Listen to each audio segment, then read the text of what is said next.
It was Christmas time on the island of Sodor.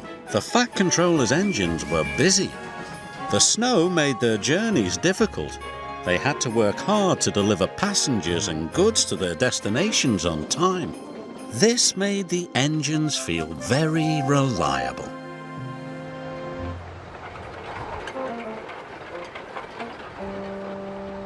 Elizabeth pulled into the fitter's yard with Thomas's snowplow.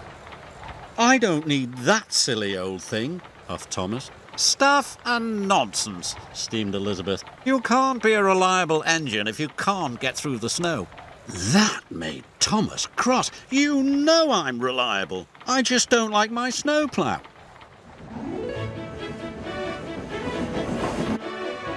"Elizabeth is rude," Thomas chuffed, "and this snowplow makes my buffers ache."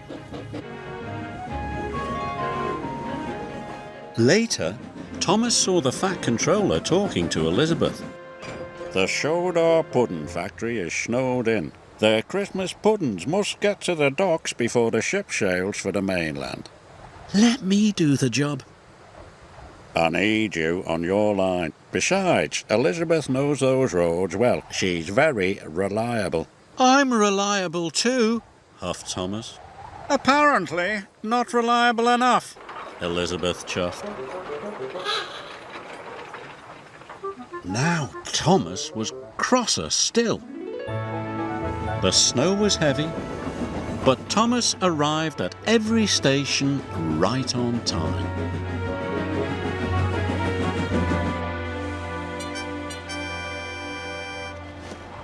Elizabeth was struggling to stay on the road. Her wheels did not like the slippery ice at all. When Thomas arrived at the docks to pick up Terence, he was surprised that Elizabeth had not returned. "The ship will miss the tide," said the dock manager, "and the children won't have their Christmas puddings. Thomas, go and look for Elizabeth at once." "Yes, sir," answered Thomas. "Perhaps Elizabeth isn't so reliable after all." At the pudding factory, Elizabeth was piled high with crates of Christmas puddings. "The Fat Controller's counting on me. I mustn't be late."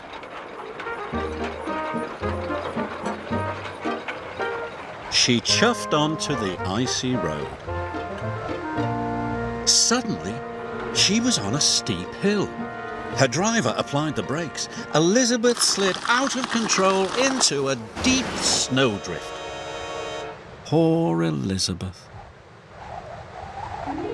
Thomas and Terence puffed through the swirling snow. They couldn't see Elizabeth anywhere. Soon they spotted her driver. He was standing by the level crossing. "Elizabeth is stuck under the snow," her driver explained. "I need help to dig her out." Terence rescued her in no time. "We'll have to hurry," said Thomas.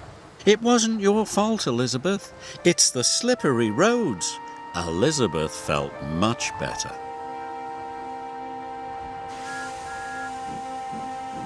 Thomas chuffed and puffed as fast as he could.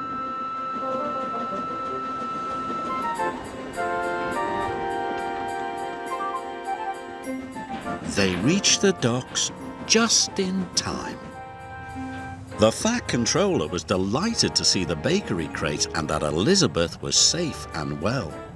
"We'll get you unloaded immediately." "Now the children will have their Christmas puddings," said Thomas. "Well done," said the Fat Controller. "Oh, thank you, Thomas," said Elizabeth. "You and I are both reliable." Thomas agreed.